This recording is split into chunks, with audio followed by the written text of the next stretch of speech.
በ1922 ዓመተ ምህረት በጀርመን ባቫሪያ ገጠር አንድ ቤተሰብ ብቻውን የሚኖርበት እርሻ ነበር። ቤቱ ከሌሎች ቤቶች ርቆ ነበር። ከግድያው ጥቂት ቀናት በፊት ግን የቤቱ አባወራ አንድ እንግዳ ነገር አየ። ከጫካው የወጡ የሰው እግር አሻራዎች ወደ እርሻ ይመሩ ነበር። ነገር ግን የሚመለሱ አሻራዎች እንዳልታዩ ተዘግበዋል። ከዚህ በኋላ 6 ሰዎች ተገደሉ እና የበለጠ አስፈሪው ገዳዩ ከግድያው በኋላ በእርሻው ላይ ለቀናት ቆይቶ ሊሆን ይችላል።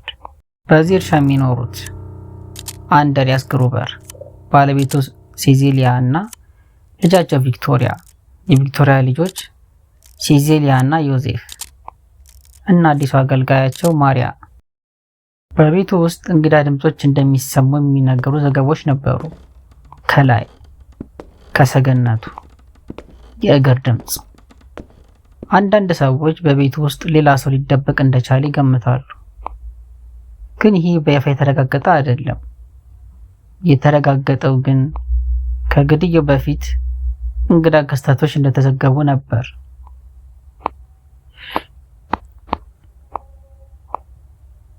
መጋቢት 30 1922 አንድሪያስ ግሩበር ስለ እርሻ አሻራዎች እንደተናገረ በምስክር መረጃ ሰጥቷል። ከአዲስ በረዶ ላይ የሰው እግር አሻራዎች ወደ እርሻው እንደወጡ ተናግሯል እና ከእርሻው የሚወጡ አሻራዎች እንዳልተገኙ ተገልጿል። ይህ ነገር ግን ለአንድሪያስ ብቻ ይሆን? ዛሬም ለጉዳዩ ተመራማሪዎች አንድ ትልቅ ጥያቄ ነው። ከዚያ መጋቢት 31 ምሽት ወጣ። በዚህ ምሽት እርሻ ላይ አንድ ወንጀል ተፈጸመ። 6 ነዋሪዎች ተገደሉ። አንድሪያስ ግሩበር፣ ሲዚሊያ ግሩበር፣ ልጃቸው ቪክቶሪያ ጋብርኤል፣ ሲዚሊያ ጋብርኤል፣ ዮሴፍ ጋብርኤል እና ማሪያ። ገዳዩ ግን ማን ነበር? እና ከዚህ በኋላ ጉዳዩ ይበልጥ አስፈሪ ሆነ። ሰዎቹ የተገደሉበት መጋቢት 31 ነበር። አስከሬኖቹ ግን የተገኙት ኤፕሪል 4 ነበር። ማለትም 4 ቀን አልፈዋል። በዚህ ጊዜ ውስጥ እርሻው ባዶ እንደነበር የሚመስል ቢሆንም እንስሳቱ እንደተመገቡ የሚገልጹ ዘገባዎች አሉ። ገዳዩ ከግድያው በኋላ እዚያው ቆይቶ ነበር።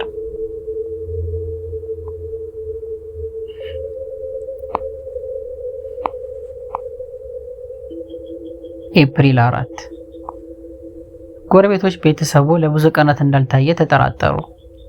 ወደ እርሻ ሄዱ እና ከዚያ የሚያስደነግጥ እውነት አገኙ። 6 ሰዎች ሞተው ነበር።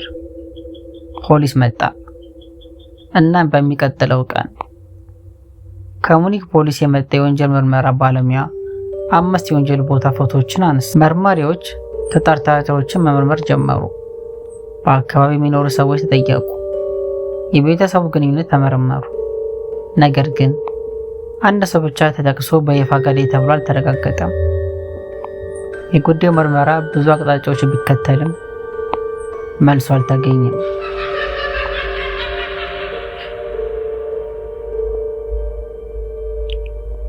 ዛሬም ድረስ ከጀርመን ታዋቂ ያልተፈቱ የወንጀል ጉዳዮች አንዱ ነው። ሬዲት ላይም ሰዎች ከዛሬ ድረስ ጉዳዩን ይወያያሉ። አንዳንዶች ገዳይ ቤተሰቡን የሚያውቅ ሰው ነበር ይላሉ። ሌሎች ደግሞ ከቤቱ አቅራቢያ ለተወሰነ ጊዜ ተደብቆ የኖረ ሰው ሊሆን እንደሚችል ይገምታሉ። ግን እነዚህ ንድፈ ሐሳብ ብቻ ናቸው። የተረጋገጠው አንድ ነገር ብቻ ነው። 6 ሰዎች ተገድለዋል። ገዳዩ ግን አልታወቀም።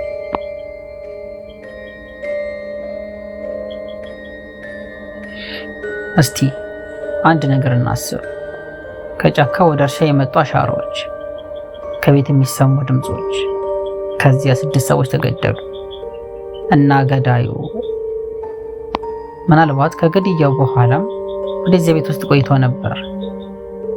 ከ100 ዓመት በኋላ አንድ ጥያቄ ብቻ ቀርቷል። በዛ እርሻ ቦታ ማን ነበር እና ለምን 6ቱን ሰዎች ገደለ?